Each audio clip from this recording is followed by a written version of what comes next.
suis heureuse. Je suis heureuse. Tu m'as donné ton nom. Yes, tu vas prier. Au moment où le groupe musical chante, tu vas prier après que tu ouvres tes yeux. Dieu t'aide à comprendre la profondeur de sa parole. Oui, d'amour. Ils ont tes bras d'amour. Ils ont tes bras d'amour. Tout près de toi. Tout près de toi. Contre ton cœur. Contre ton cœur. Oui, tout près de toi. Tout près de toi. Contre ton cœur. Contre ton cœur. Dans tes bras d'amour. Et dans tes bras d'amour. Que vous êtes dans tes bras d'amour. Et dans tes bras d'amour. Tout près de toi.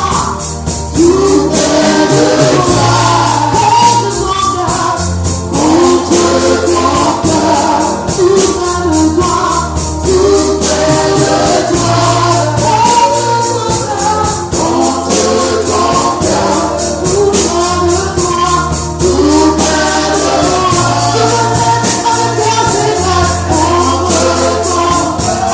être avec toi, Seigneur. Contre ton cœur. Oh, oui, dans tes bras d'amour. Dans tes bras Amen. Que le Seigneur vous bénisse. Bien-aimés, hier nous avons vu les deux dimensions de la mission de l'Église. Et quel est le rôle prépondérant du Saint-Esprit dans l'accomplissement de ces deux dimensions. Nous avons commencé par voir que l'Église est née à la Pentecôte. C'est à la Pentecôte que l'Église est née. Elle est devenue vivante par la présence, par l'effusion du Saint-Esprit. C'est comme, n'est-ce pas, à la création, quand Dieu fit l'homme de la poussière de la terre, l'homme était une masse, mais il n'était pas vivant. Amen.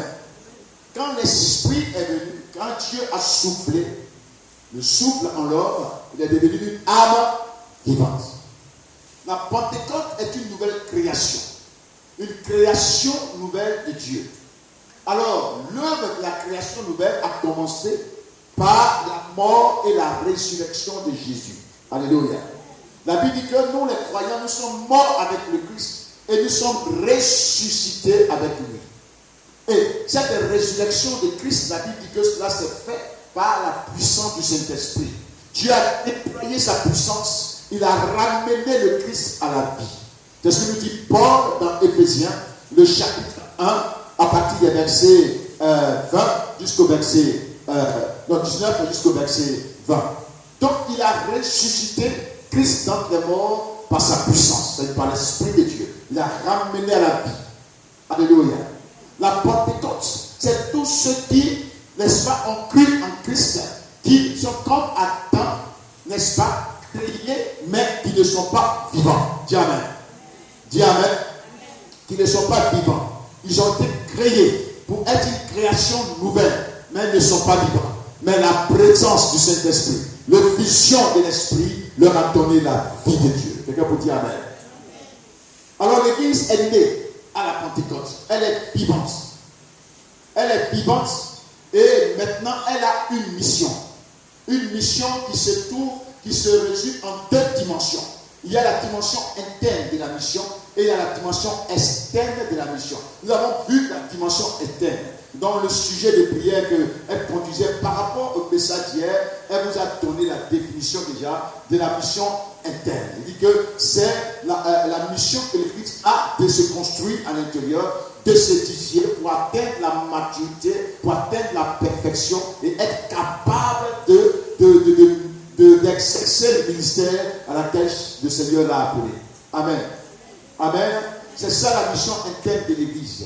Aujourd'hui, nous allons continuer dans cette perspective et nous allons voir le Saint-Esprit et le succès de l'Église dans sa mission interne.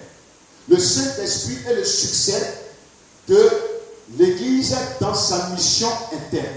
Nous découvrons que l'Église a pu réussir sa mission interne grâce à l'Esprit de Dieu. Alléluia. Le Saint-Esprit joue un rôle prépondérant qui est très très important. Parlant du Saint-Esprit qu'allaient recevoir les apôtres, Jésus va dire, il va parler du Saint-Esprit. Et dans ce que l'Esprit va faire, il montre, n'est-ce pas, le rôle important du Saint-Esprit dans le succès interne, dans le succès de la mission interne de l'Église. Quand nous prenons d'abord le premier passage dont il parle du Saint-Esprit dans Jean, le chapitre 16, on va lire le chapitre 16, Jean 16, versets 13 à 14, là, Jésus, Jean 16, versets 13 à 14, voilà ce qui est écrit.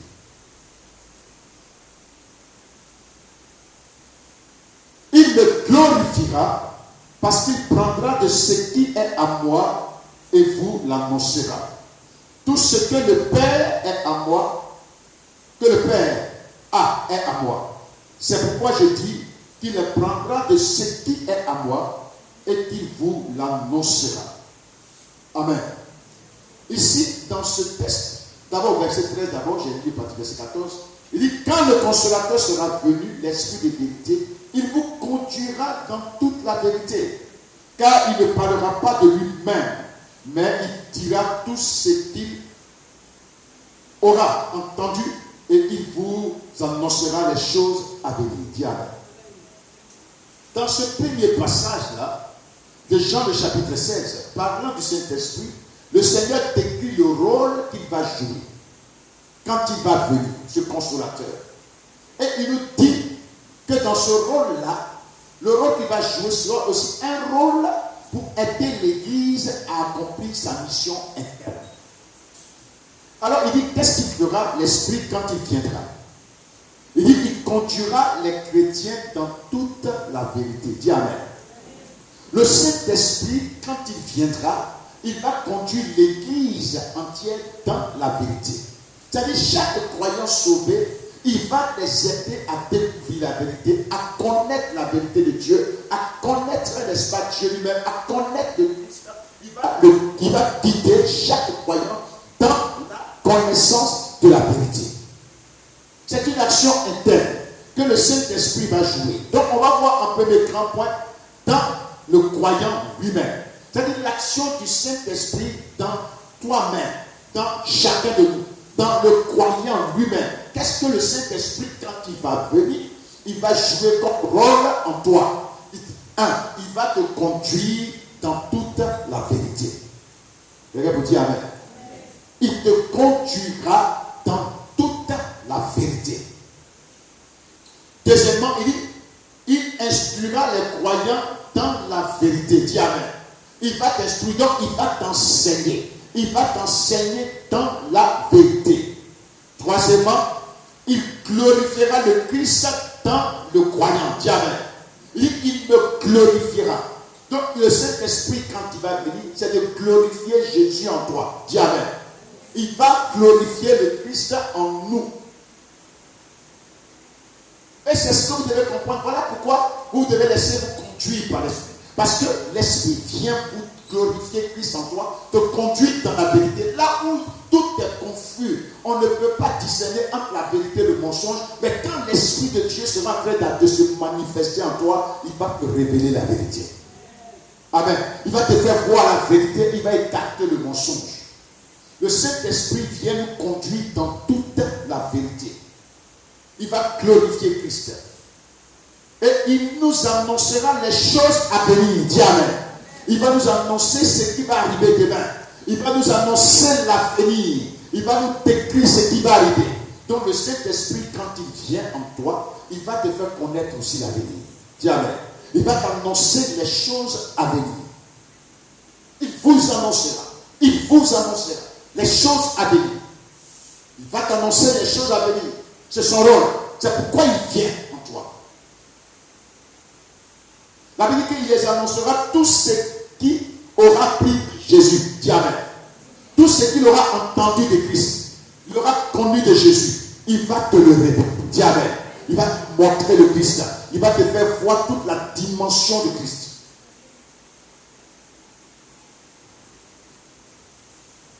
Le Saint-Esprit vient jouer ce rôle en nous.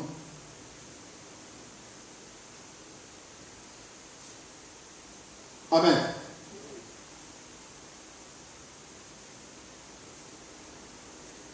Dans Jean le chapitre 15, le verset 26 à 27, lisons cela. Jean 15, le verset 26 à 27.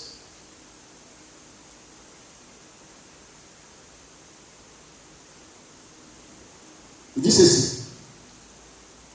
Quand il sera venu le consolateur, que je vous enverrai de la part du Père, l'Esprit de vérité, qui vient du Père, il rendra témoignage de moi. Et vous aussi, vous rendrez témoignage parce que vous êtes avec moi dès le commencement. Quelqu'un peut dire Amen.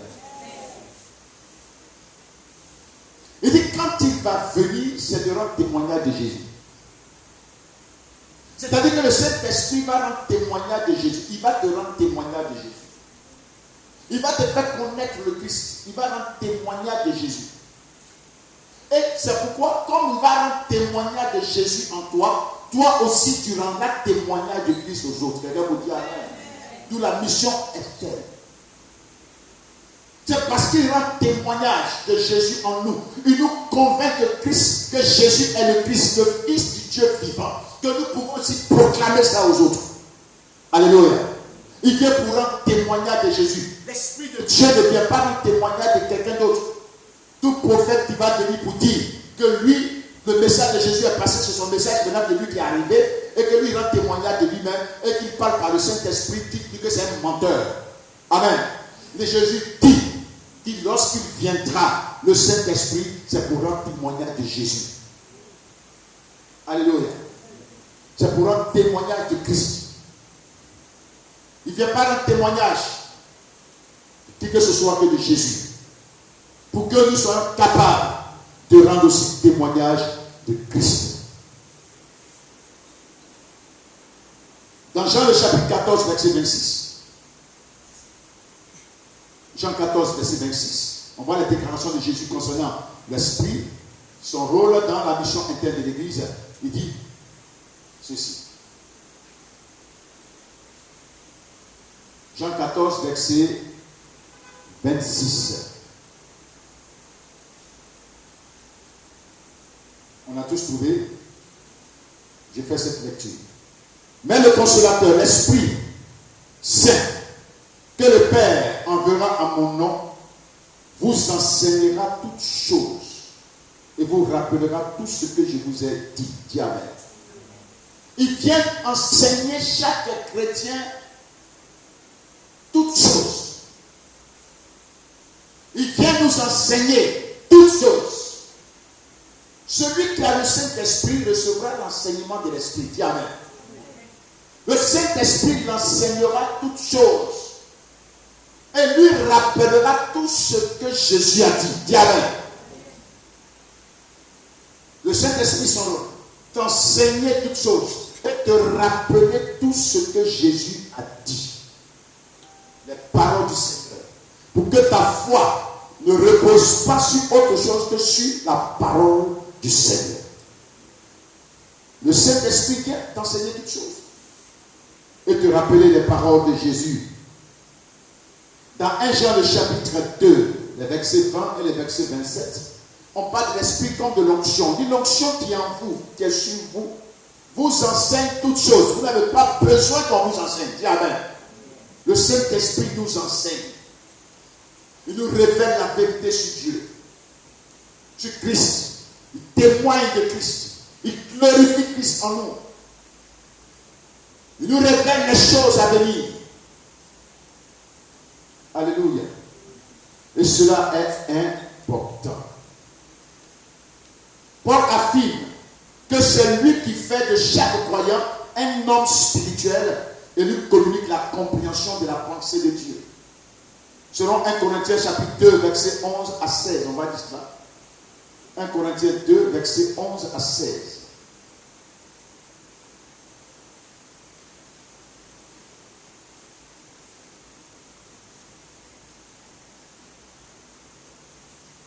Corinthiens 2, versets 11 à 16. Voilà ce qui est écrit.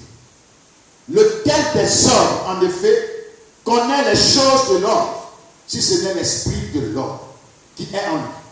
De même, personne ne connaît les choses de Dieu, si ce n'est l'esprit de Dieu. Or, nous n'avons pas reçu l'esprit du monde, mais l'esprit qui vient de Dieu, afin que nous connaissions les choses que Dieu nous a données par sa grâce. Et nous en parlons non pas avec des discours qu'enseigne la sagesse humaine, mais avec ceux qu'enseigne l'esprit, employant un langage spirituel pour les choses spirituelles. Mais l'homme animal ne reçoit pas les choses de l'esprit de Dieu, et car elles sont une folie pour lui, et qu'il ne peut les connaître, parce que c'est spirituellement qu'on en juge. L'homme spirituel, au contraire, juge de tout, et il n'est lui-même jugé par personne. Qui a connu la pensée du Seigneur pour l'instruire? Or, nous avons la pensée de Christ. Quelqu'un vous dit Amen. La présence du Saint-Esprit en toi fait de toi un homme spirituel, une femme spirituelle. L'esprit de l'homme lui-même connaît ce qui est pour l'homme. Et même l'esprit de Dieu connaît les pensées de Dieu et les choses de Dieu. Et nous avons la pensée de Dieu parce que l'esprit de Dieu est en nous et nous révèle la pensée du Seigneur. Quelqu'un vous dit Amen. Donc nous avons la capacité de comprendre les mystères de Dieu. Nous avons la capacité de saisir cela. Pourquoi? Parce que l'esprit de Dieu, tu connais Dieu, tu connais les pensées de Dieu. Les choses de Dieu est en toi et c'est lui qui t'enseigne. Alléluia. C'est le Saint-Esprit qui nous donne la capacité de comprendre, de saisir toutes ces pensées de Dieu. C'est l'homme spirituel qui peut connaître les choses de Dieu et non pas l'homme animal. L'homme animal, c'est l'homme sans Dieu qui n'a pas Christ dans sa vie, qui n'a pas l'esprit de Dieu. Mais toi, tu n'es pas un homme animal, tu n'es pas une femme animale, mais tu es une personne spirituelle. Par la présence de l'esprit qui est en toi. C'est pourquoi lorsque tu parles des choses de Dieu, le païen ne comprend pas. Il ne peut pas comprendre si l'esprit de Dieu ne lui révèle pas ça. Alléluia. Mais toi, tu comprends. Et tu es plus à l'aise, tu peux expliquer, tu es convaincu à fond. Et mais je pose la question, tu es convaincu de quoi il voit bien, mais il ne peut rien voir parce que c'est spirituellement qu'on juge ces choses. Alléluia. C'est spirituellement qu'on juge ces choses. C'est pourquoi nous devons éviter d'être des chrétiens charnels qui voudront vivre selon la chair. Nous ne pouvons pas saisir les pensées de Dieu. Laissons-nous conduire par l'esprit, alors nous comprendrons les choses de Dieu. Alléluia. Alléluia. C'est lui qui intercède pour le croyant. Lorsqu'il se trouve dans un état de faiblesse, il ne sait même pas comment prier, il ne sait pas quoi dire à Dieu. Lorsqu'il se sent vraiment submergé par les soucis, par les problèmes, il n'arrive pas à avoir la tête tranquille, il ne sait même pas comment articuler une prière, il ne sait pas, à ce moment-là, il ne sait pas comment prier. Au moment où tu es silencieux, l'Esprit de Dieu prie pour toi. Il prie pour toi. Il intercède pour toi. Et c'est ce que la parole de Dieu dit dans Romains le chapitre 8, verset 26 à 29. Romains chapitre 8, verset 26 à 29.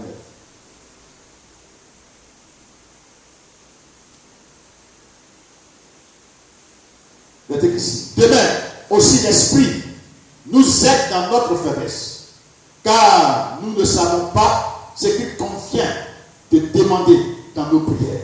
Mais l'Esprit lui-même intercède par des soupirs inexprimables. Et celui qui sonde les cœurs connaissent quelle est la pensée de l'Esprit. Parce que c'est selon Dieu qu'il intercède en faveur des saints. Dis Amen. Je ne sais pas qui a vécu, qui vit souvent ces expériences. Au départ, je n'ai pas compris ça quand j'étais nouveau chrétien. Je me suis endormi et au milieu de la nuit, vers 1h, 2h, là, je sens dans mon cœur des chants de louange. C'est-à-dire que mon esprit chante. C'est la première fois que j'ai vivais cette expérience. J'étais nouveau chrétien.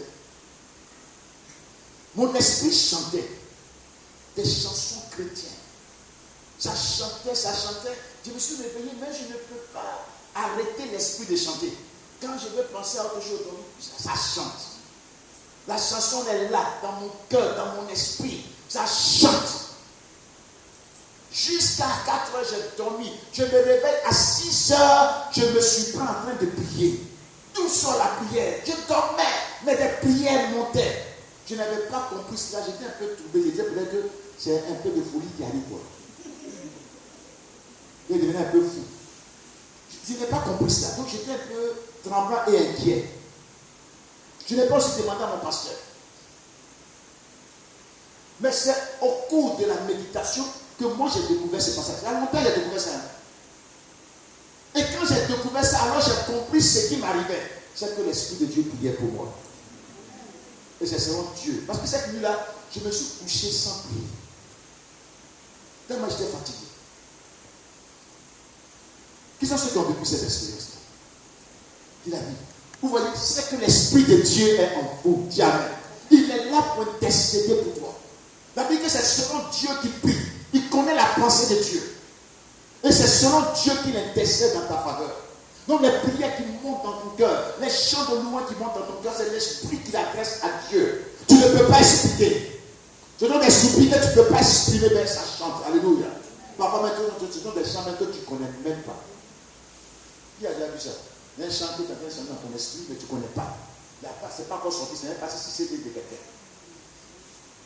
Mais si on dit qu'il faut chanter, ça ne peut plus chanter. C'est l'esprit qui a chanté, ce n'est pas ton esprit. Quelqu'un vous dit Amen.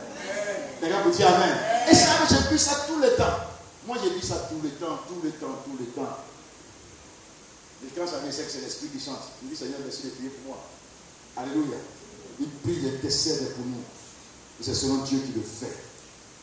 C'est lui qui, selon Paul, permet aux croyants de ne pas accomplir les désirs de la chair. Diable.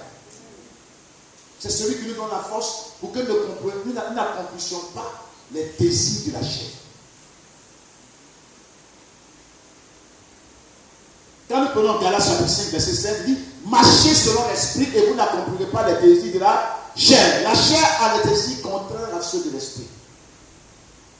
C'est pourquoi tu dois être toujours en perpétuelle composition avec l'esprit. Alléluia. C'est important pour toi. Tu as besoin de l'Esprit de Dieu.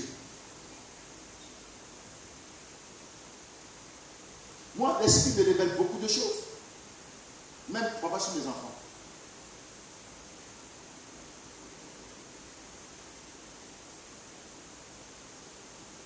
Quand il me révèle, il avait commencé aussi à me révéler quelque chose sur mon petit-fils là.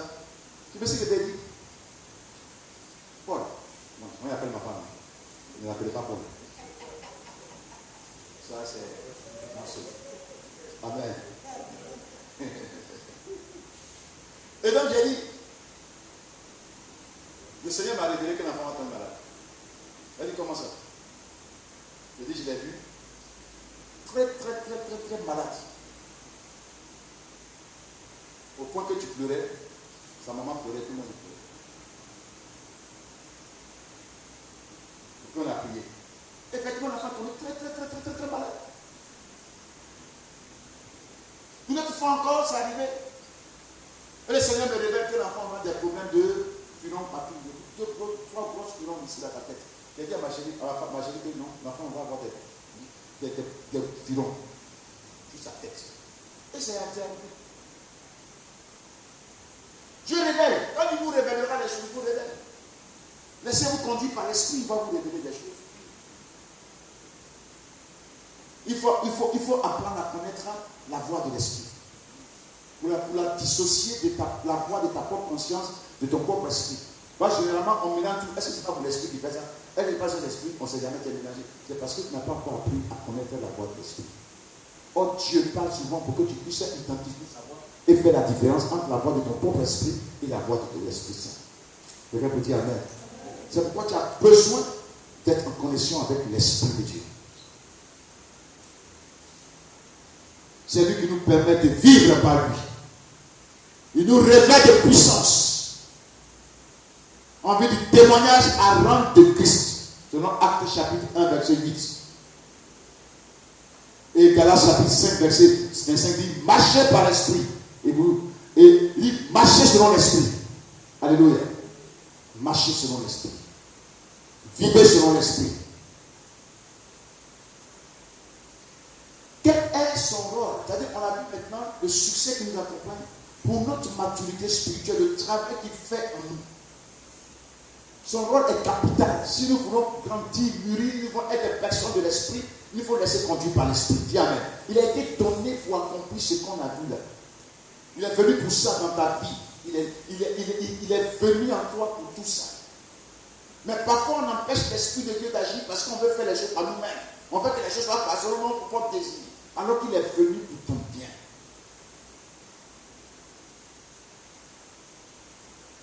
Alléluia. Nous allons voir son rôle dans la vie ecclésiastique.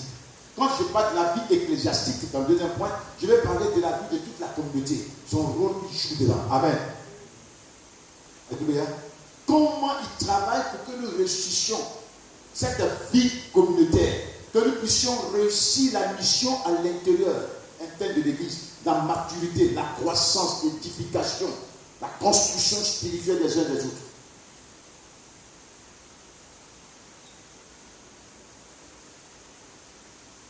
Son rôle est d'équiper la communauté de croyants de dons spirituels pour la construction communautaire.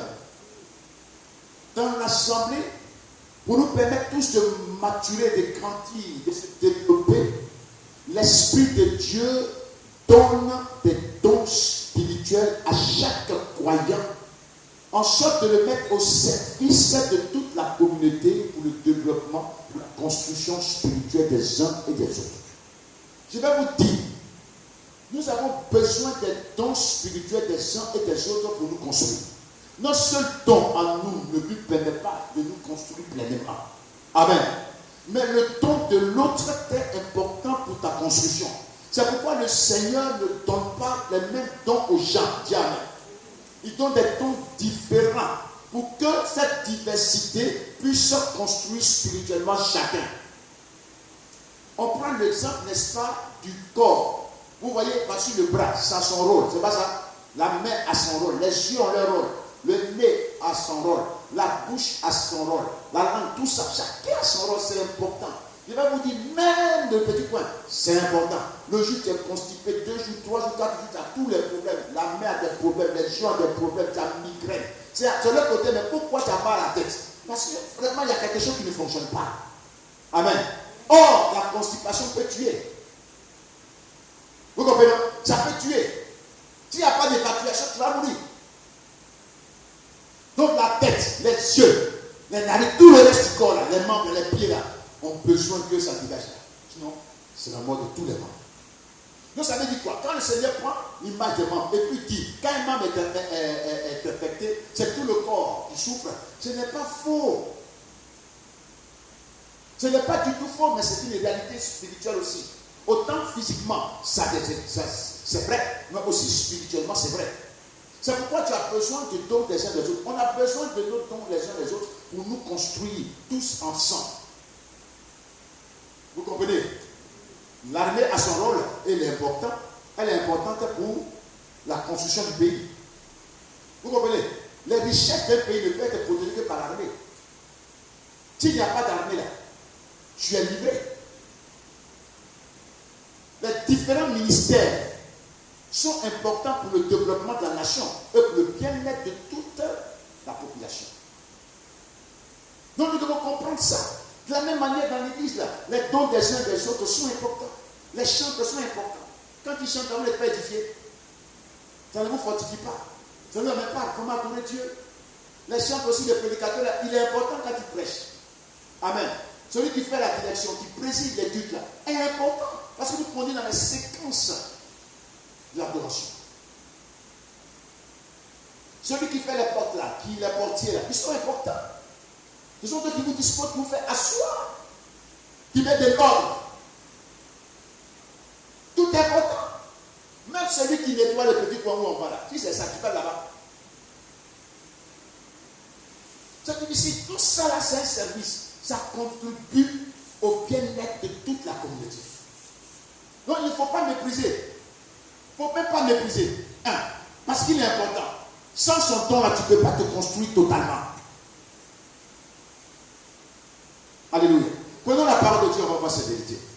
Prenons 1 Corinthiens chapitre 12.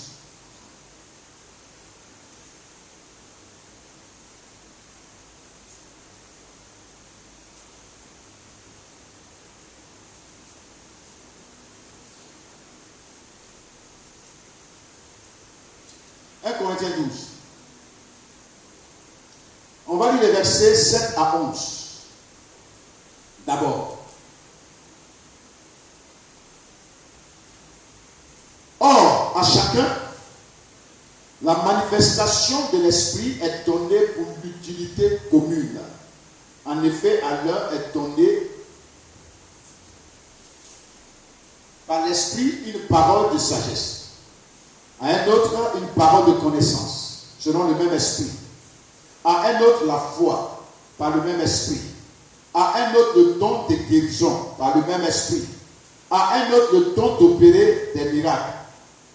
À un autre, la prophétie. À un autre, le discernement des esprits. À un autre, la diversité des langues. À un autre, l'interprétation des langues. Un seul et même esprit opère toutes ces choses, les distribuant à chacun en particulier comme il a résolu. Verset 25.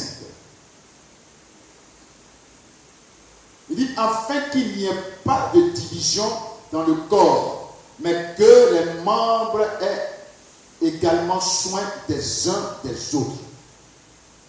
Verset 26. Et si un membre souffre, tous les membres souffrent avec lui.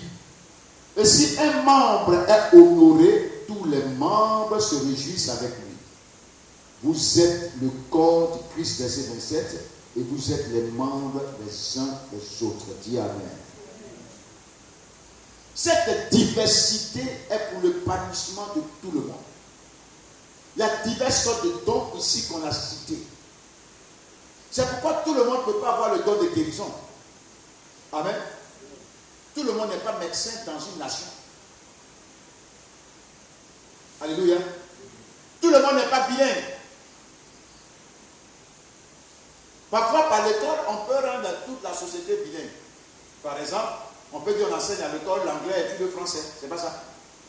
Voilà, depuis le CP1, vous apprenez l'anglais et le français. Donc, vous allez comprendre un peu le français, un peu l'anglais. Voilà, vous êtes un peu bilingue.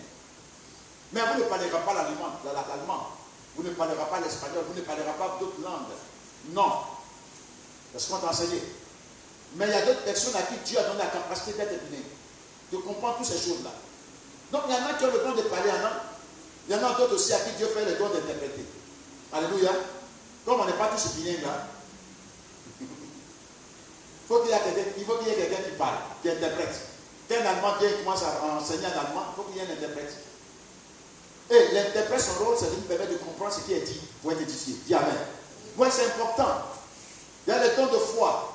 Et le don de foi, c'est de déplacer des montagnes. Il y a des gens qui ont des dons de foi. Ce don-là fait que lorsque tu es confronté à une situation de blocage, quand tu pries, ça se débloque. Parfois, on dit c'est le don de déblocage. Non, c'est le don de foi. Jésus a dit qu'il avait de la foi comme un gars de Seigneur. Donc, il devait une montagne se déplacer. Amen. Il y a des gens qui ont le don des miracles. Ouais, les miracles, là, c'est chasser des démons. Quand tu chasses des démons, là, c'est un miracle. Amen. Voilà, il y a des miracles de plusieurs formes. Donc, il y a des gens qui ont le don des miracles. Tout le monde n'a pas le don des miracles. Il y a le don de prophétie. Quand vous lisez 1 Corinthiens chapitre 14, vous voyez le rôle de la prophétie. Quand comment s'agit pour le bien-être de toute la communauté et la conversion des non-croyants. Donc vous voyez, tous ces dons sont spirituels, là, sont importants pour notre édification. Celui qui a le don de prophétie, dès qu'il est prophète maintenant parmi nous. Lorsque le confronté à une situation, il recevra, n'est-ce pas, des révélations de la part du Seigneur et il apportera. Amen. Les prophètes, n'est-ce pas, indiquaient où se trouvait le problème et comment les résoudre. C'est pas ça. C'est leur rôle aussi. Ils nous avertissaient. Ils nous reprenaient pour que nous soyons dans la voie du Seigneur. Donc les prophètes sont importants. Le rôle du pasteur est important. Le pasteur, c'est celui qui perd le troupeau, qui prend soin du troupeau. Amen. Et celui qui est docteur, c'est important parce que c'est l'enseignant. Vous voyez, pourquoi on ait des diplômes, il faut qu'il y ait des docteurs à l'université. Ou bien, il n'y en a pas d'enseignants. De TCP, il y a un enseignant. Du primaire, il y a un enseignant. Il y a un professeur de lycée, etc. Tout ça. Donc, vous voyez, l'enseignement est important pour donner de l'instruction, pour avoir une nation d'hommes instruits. Or, l'instruction est importante face à certains problèmes. Et l'instruction est importante au développement. Vous comprenez donc? Il n'y a rien qui ne soit important dans le corps de Christ. Tout le monde est important. Chaque don a un but, le bien-être de tout le monde. On ne peut pas se priver d'un don. Dis Amen. Dis Amen. Chacun a son don. On n'a pas la même manière d'opérer. On n'a pas la même manière d'agir. C'est le Saint-Esprit qui distribue tout cela pour le bien-être. Vous voyez donc le développement interne. Et même la construction spirituelle de l'Église repose aussi sur l'Esprit de Dieu. Dis Amen. On a besoin de l'Esprit de Dieu. Tu as ton don. Il y a des gens qui ont un don qui ne sont pas les dons, n'est-ce pas, qui est spectaculaire. Il y a des dons spectaculaires tels que le don de prophétie. C'est pas ça? Les dons de guérison. C'est pas ça? C'est spectaculaire. Les dons de parole de connaissance, c'est spectaculaire. Les dons de sagesse, c'est pas spectaculaire. Mais il y a d'autres dons qui sont très puissants et très forts, qui ont des impacts puissants aussi, dont on n'en parle pas. Par exemple, le don de miséricorde.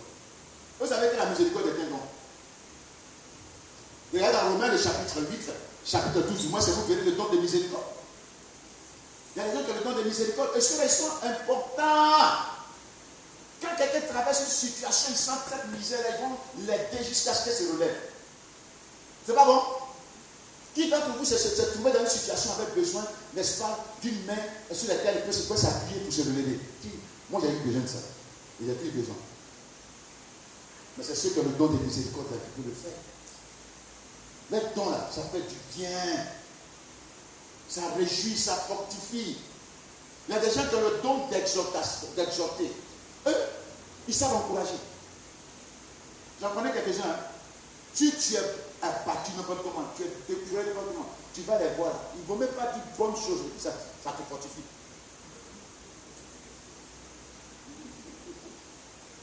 Amen. Ça te fortifie. Hein?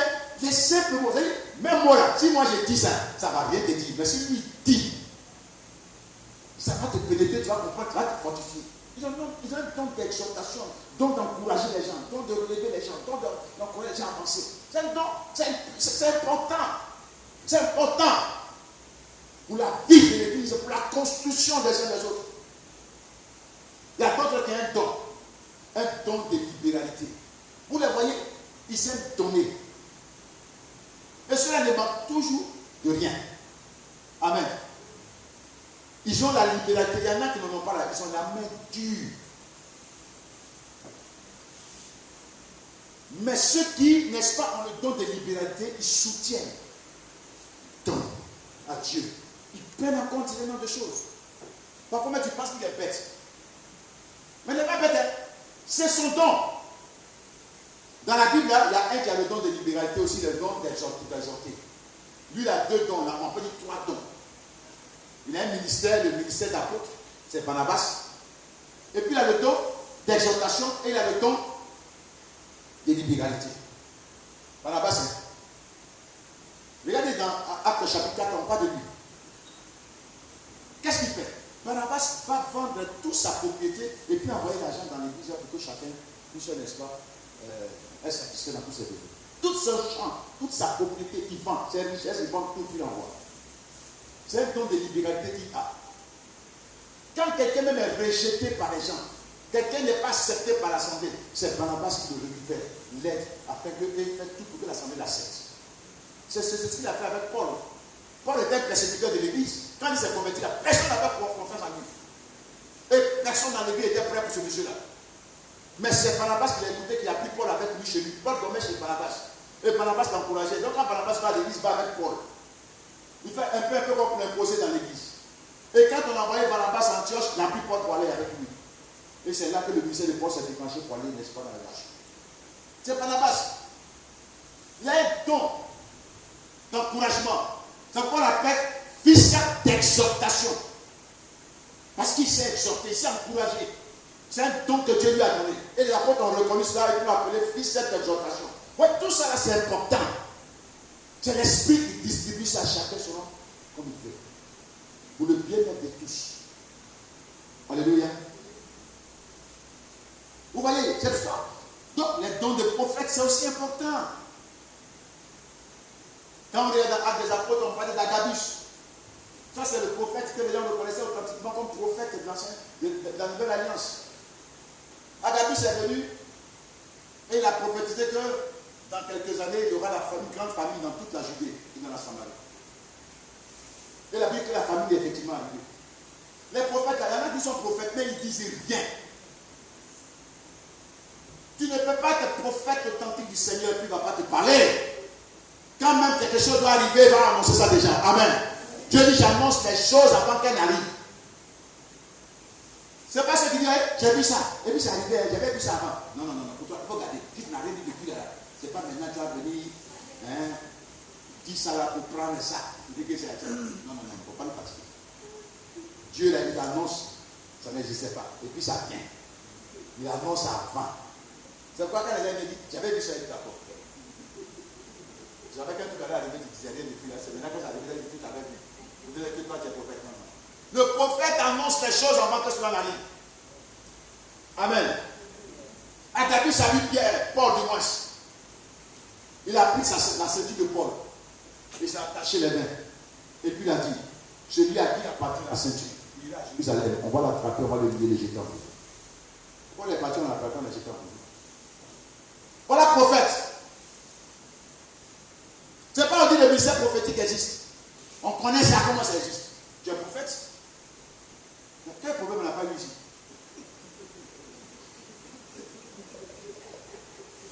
Au moins, le prophète va dire, ah, attention qui arrive, on prend les mesures. C'est pas ça. On peut gêner, on peut prier à Dieu, et puis on prend les mesures pour limiter les ennemis. Mais tu t'es dit, il y a la mort, il y a des prophètes.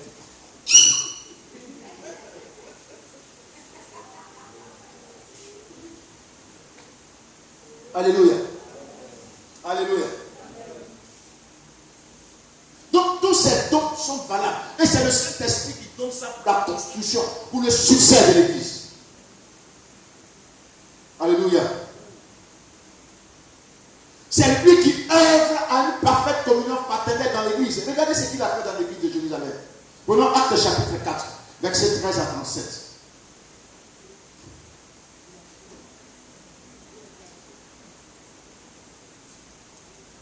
Actes chapitre 4.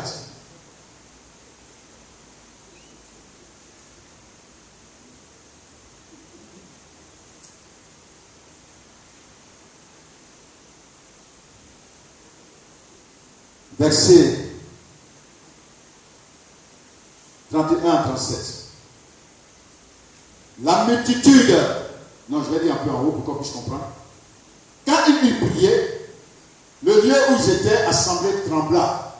Et ils furent tous remplis du Saint-Esprit. Et ils annonçaient la parole de Dieu avec assurance. La multitude de ceux qui avaient cru n'était qu'un cœur, qu'une âme et qu'une âme.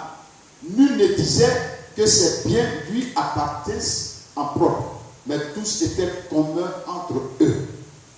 Les apôtres rendaient avec beaucoup de force témoignage de la résurrection de Jésus. Et une grande grâce reposait sur eux tous. Car il n'y avait parmi eux aucun indigent.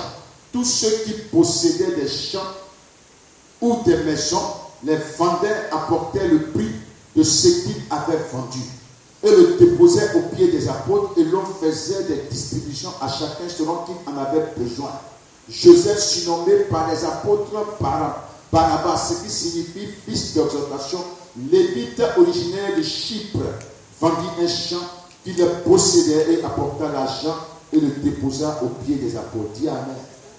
Ils étaient tous d'une même âme, d'une même pensée. Et cela intervient à la suite quand on dit qu'il fut rempli du Saint-Esprit et s'est mis à annoncer l'évangile avec assurance. Et on nous annonce maintenant ceux qui croyaient, dit la multitude de ceux qui avaient cru étaient d'un cœur, d'une même âme. Dis Amen. C'était le résultat, le fruit de la plénitude de l'esprit en eux. On a du mal à faire du social ici tout simplement parce que tous on n'est pas remplis de l'esprit.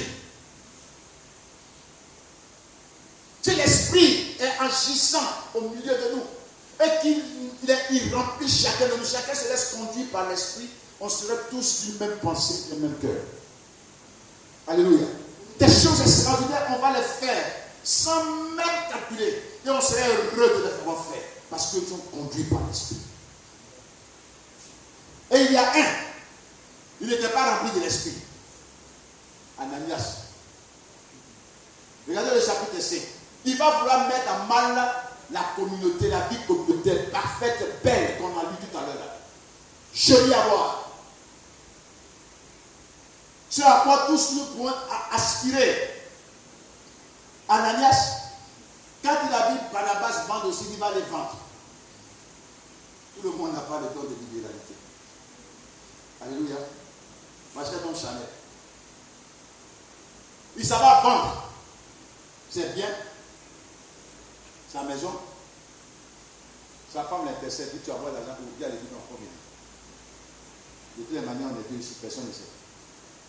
Prenons la moitié en portant l'église et gardons la moitié. Ils viennent avec la moitié. Ananias vient. Sa femme, elle a laissé la belle. La femme. Elle ne vient pas au même moment. Elle dit au monsieur, il faut partir. Puis le monsieur est parti. Il est venu avec. Il dit à Pierre, les apôtres étaient là. Il dit que c'est au pied des apôtres qu'on lui posait. Pierre, voilà, j'ai vendu ma maison. Voici le produit de la vente. Malheur pour lui. Pierre, rempli du Saint-Esprit, reçoit de la part du Seigneur que Ananias ment. Maintenant, attention, tu mens tout le jour devant le pasteur. Moi, je suis là. Mais le jour que je devant le Seigneur, tu vas te demander, tu vas voir.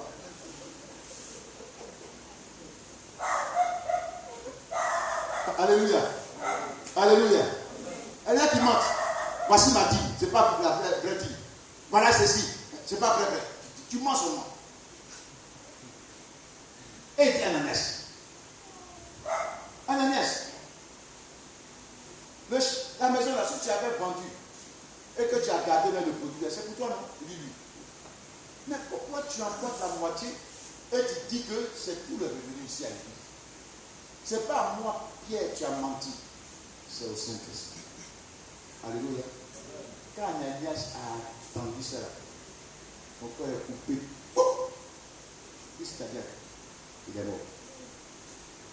Ils ont pris Ananias, ils sont enterrés. Sa femme, c'est pas.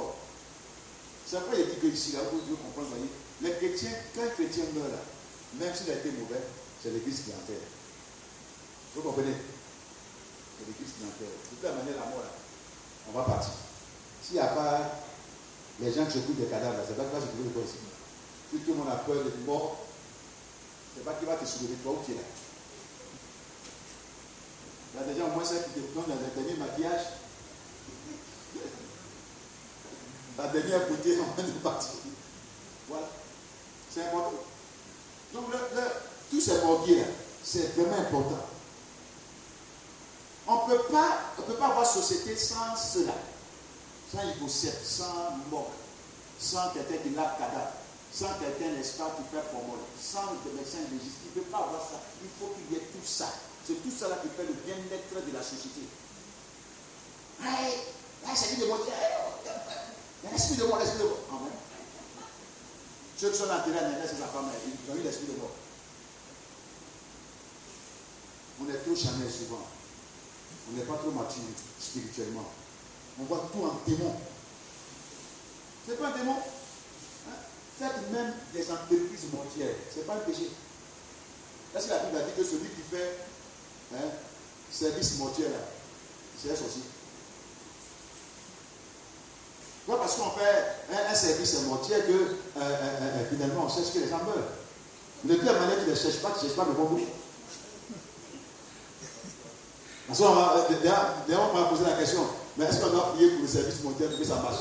Oui, mais pour que ça marche.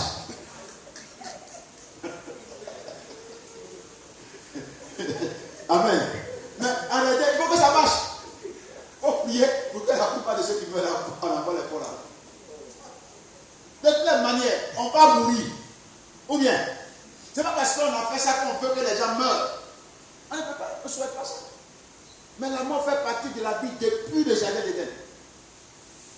Ou bien, si la mort, par exemple, voilà coronavirus. C'est lui qui a créé. C'est lui. Ça ne tue pas les gens. On a quand même quelques morts dans ton service. Mais on peut prier, Seigneur, après quelques cadavres là-bas. Pour que l'entreprise du frère marche. Ou bien, moi j'ai vu un autre service mortier sur la route de l'espace de Tabou là. Comment vous savez? C'est un peu à la porte. J'ai oublié le nom là. Hein? Donc, je n'arrive même pas à retenir le nom de ce service-là. Mais c'est bien fait là-bas. Hein? Les gens sont climatisés, bien entretenus. Quand il y a dit, ça n'a plus. Tu vas aimer quand dans ta voix là. Alléluia.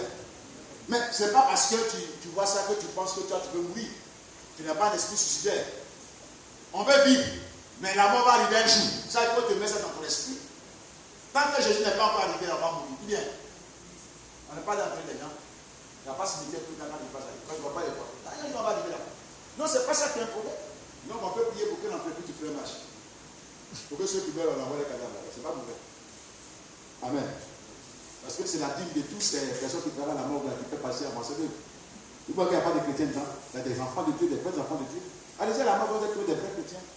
Des enfants de Dieu qui sont même des serviteurs dans l'église, qui servent Dieu avec le cœur, que nous vivons. C'est parce que Dieu les a appelés à ce service dans la société. Vous savez, papa, même pour entretenir un corps là, il faut avoir même le corps. Il faut être appelé à ce ministère. Il y a des services là, si tu n'es pas appelé à ça, il ne faut pas là-bas. Vous comprenez? Si c'est parce que tu cherches travail, tu as tenu là-bas. Tu vas mourir avant ça. Quand les gens cherchent un travail, ils ne trouvent pas, ils vont être policiers. Mais quand on bandit dit, c'est le premier à dire, c'est ce qui tue. Et il fuit au loin là-bas, quand la fille maintenant, il vient là. C'est parce que lui-même là, il n'est pas rentré dans la police par conviction, parce qu'il appelait à la justice, à traquer les noms. Mais ceux qui ont une âme appelée, n'est-ce pas, à la guerre là, quand ils entrent dans l'armée là, quand c'est chaud là, tu les vois au fond, ils se battent jusqu'à la fin. Ils sont courageux. Ils ne sont pas là dans l'armée pour de l'argent, mais ils sont dans l'armée parce que c'est une vocation, c'est un appel. Donc il y a des services, il ne faut pas avoir la vocation pour le faire, il faut être appelé à ça. Tu n'es pas appelé à aller laver cadavre, il ne faut pas partir là-bas, sinon tu vas vomir, tu vas tomber. On va te confondre avec les. Même quand tu dois rentrer là-bas, mais ton cœur bat. Si quelqu'un ne t'accompagne pas, tu n'entres pas. C'est que tu n'es pas appelé à ça. Tout le monde ne peut pas être médecin légiste. Un médecin légiste, il va dépêcher le corps là, il dépêche le cadavre, il ouvre ici, avec un bras, il met ici, avec un pied. Il cherche jusqu'à quand la fini, il va prendre tout, il court tout ça, et puis il rétablit, puis il dépose sa place. Toi, si tu n'es pas appelé, tu cherches travail, on va faire tes médecins légistes. On ouvre le ventre, tu tombes. Alléluia. Tout ça là, c'est important. Dans le corps de Christ, c'est pareil. Alléluia. Le Saint-Esprit, n'est-ce pas, veillait sur la vie communautaire. Les chrétiens étaient conduits et Ananias avait voulu apporter atteinte à cette belle vie communautaire en envoyant les graines, la semence de l'hypocrisie. Et Dieu n'a pas accepté. Il y a des gens qui n'ont pas le temps de libéralité, ils veulent faire comme tout le monde. Il ne faut pas faire comme tout le monde. D'autres ils font, ils sont joyeux, ils ne regrettent pas, mais toi tu fais la nuit tu pleures.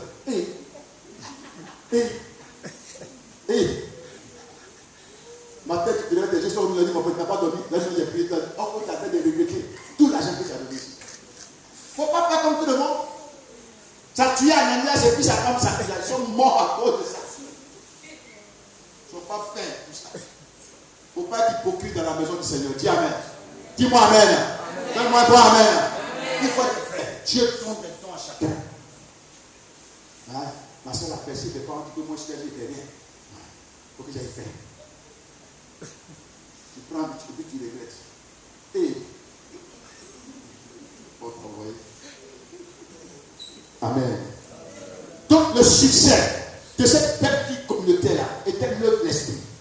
La vie communautaire va être encore attaquée. Cette fois-ci au chapitre 6,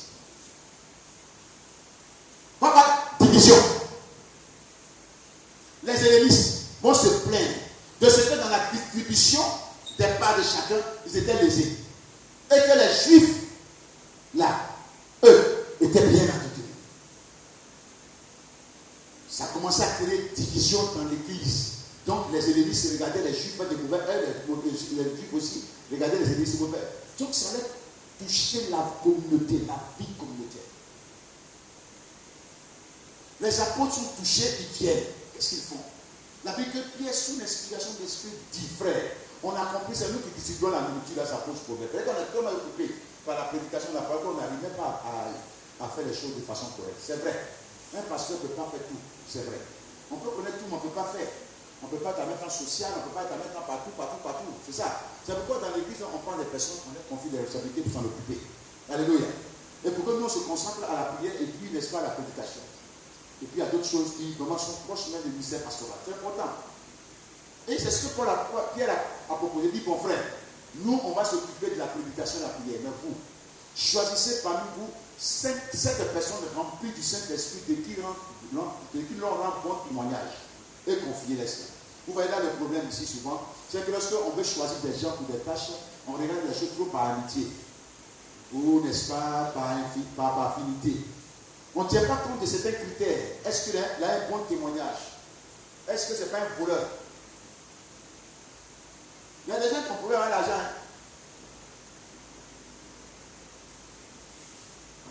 Moi, ce n'est pas parce qu'il y a un problème à l'argent. Mais je n'ai pas le temps de noter les 5 francs, les 10 francs, les 1000 francs. C'est pourquoi dans tous les mouvements, je n'ai jamais accepté le poste de trésorier. Vous comprenez? Il y a des gens qui sont faits pour être trésoriers. Et 5 francs rendement, mais 5 francs m'a dit, non, venez des temps. 10 francs m'a dit tant, venez des temps. Et ils vont noter ça de façon méticuleuse. Et les cahiers là, c'est bien tenu. Moi là, je n'ai pas le temps de m'asseoir. 10 francs ici, 5 francs ici. Quand maintenant là, j'ai regardé, je dépense et puis je ne vois même pas. Hein? Où j'ai envoyé d'ailleurs. Quand on dit le cas, le point est là. On va dire passer à côté. Alors que passer là-bas manger. Donc, moi, je ne prends jamais trésorier parce que c'est que je ne peux même pas m'asseoir pour dire je prends mon temps en train de calculer 10 francs, 5 francs, 20 francs. Je n'ai pas le temps pour ça. Je donne ça aux gens. Amen. Moi, je peux être secrétaire. Je peux être président. Ça là, je fais. Trésorier, je ne rentre pas là. Parce que je n'ai pas le temps de faire tous ces calculs. Amen. Il y a des gens aussi qui ne sont pas des gens pour garder la main. À l'école, mais ils ne sont même pas forts en maths. Et puis tu dis, je suis trésorier. On dit, monsieur, on prend 15 000 francs, 200 000 francs, il faut calculer. Je ne sais pas calculer. Tu fais quoi là-bas? On laisse là-bas, c'est mathématique. C'est calcul.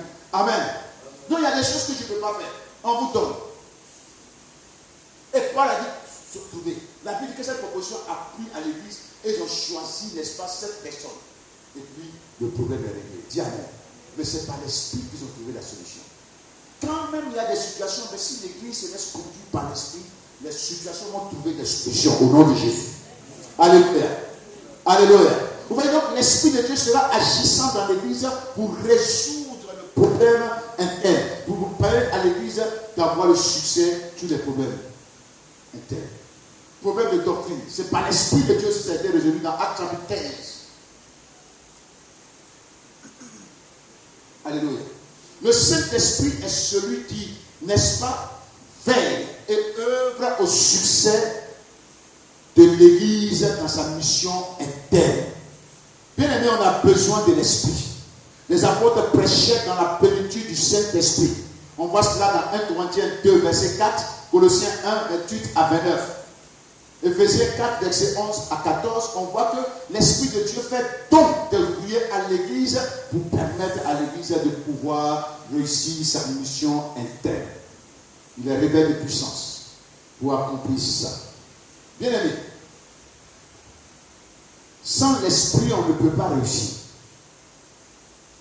On a besoin du Saint-Esprit pour réussir, pour être guidé, pour être dirigé face à des difficultés, à des problèmes, de trouver des solutions.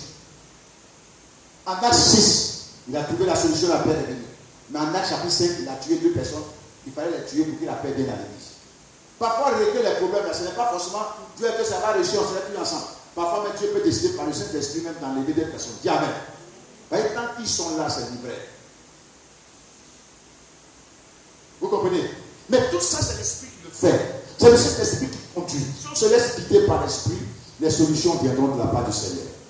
Dans tous les problèmes. Et nous réussirons notre vie communautaire. Et l'église était édifiée. L'église était fortifiée. L'église a grandi. Et quand la persécution est arrivée, les chrétiens qui sont dispersés ont commencé à implanter les églises partout. Dis Amen. Voilà le succès. Ils ont atteint une telle maturité qu'ils pouvaient implanter les églises partout. Que le Seigneur nous bénisse. Que nous laissions conduire par l'Esprit pour réussir, n'est-ce pas, la mission interne. Tu vas prier le Seigneur. Tu vas dire, Seigneur, aide-moi, remplis-moi de ton esprit, donne-moi de me laisser diriger par l'esprit, et non pas à me comporter comme Ananias et Saphira, qui ont voulu, n'est-ce pas, être malicieux, hypocrites, tromper la vigilance des gens. Donne-nous d'être conduits par l'esprit, car cette mission interne que tu nous as confiée en tant qu'Église, Seigneur, nous te donne, nous puissions réussir pour l'édification, pour la construction de la foi des uns des autres. Puis le Seigneur.